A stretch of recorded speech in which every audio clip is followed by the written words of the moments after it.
பிலிப்பியருக்கு எழுதிய திருமுகம் 2ஆம் அதிகாரம். தந்தையாம் கடவுளின் மாட்சிக்காக இயேசு கிறிஸ்து ஆண்டவர் என எல்லா நாவுமே அறிக்கையிடும். கிறிஸ்தவ செயல்பாடு. என் நண்பர்களே, நீங்கள் எப்பொழுதும் கீழ்ப்படிந்து வருகிறீர்கள். நான் உங்களிடம் வந்தபோது மட்டுமல்ல, அதைவிட அதிகமாக உங்களோடு இல்லாத இப்பொழுதும் கீழ்ப்படிந்து வருகிறீர்கள். எனவே நீங்கள் அச்சத்தோடும் நடுக்கத்தோடும் உங்கள் மீட்புக்காக உழைத்து வாருங்கள். ஏனெனில் கடவுளே உங்களில் செயலாற்றுகின்றார். அவரும் திருவுள்ளப்படி நீங்கள் செயல்படுவதற்கான விருப்பத்தையும் ஆற்றலையும் தருகிறார்.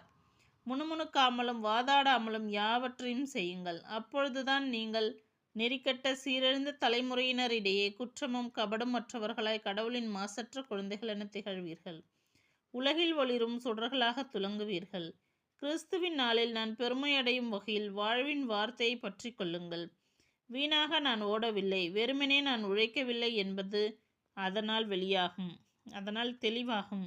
நம்பிக்கையால் நீங்கள் படைக்கும் பலியில் நான் என் இரத்தத்தையே பலிப்பொருளாக பார்க்க வேண்டியிருப்பினும் அது எனக்கு மகிழ்ச்சியே. அம்மகிழ்ச்சியை நான் உங்கள் அனைவரோடும் பகிர்ந்து கொள்கிறேன். அதுபோலவே நீங்களும் மகிழ்ச்சி அடையுங்கள்.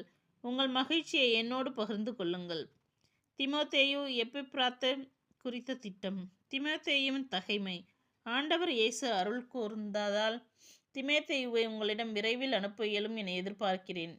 இவ்வாறு உங்களை பற்றிய செய்திகளை அறிந்து நானும் உளமகிழ்வேன். என் உளப்பாங்கிற்கு ஏற்ப உங்கள் மீது உண்மையான கவலை கொள்வதற்கு அவரை தவிர வேறு வருவம் என்னிடம் இல்லை. எல்லாரும் தம்மை சார்ந்தவற்றை தேடுகிறவர்களே தவிர இயேசு கிறிஸ்துவை சார்ந்தவற்றை தேடுவதில்லை. ஆனால் திமோத்தேயுவின் தகைமை உங்களுக்கு தெரியும். தந்தையோடு சேர்ந்து மகன் பணியாற்றுவது போல் என்னோடு சேர்ந்து அவர் நற்செய்திக்காக பணியாற்றியுள்ளார்.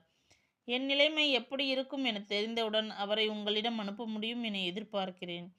ஆண்டவர் அருள் கூர்ந்தால் நானே உங்களிடம் விரைவில் வருவேன் என உறுதியாக நம்புகிறேன். எப்பிப்ராத்துவின் துணிவு.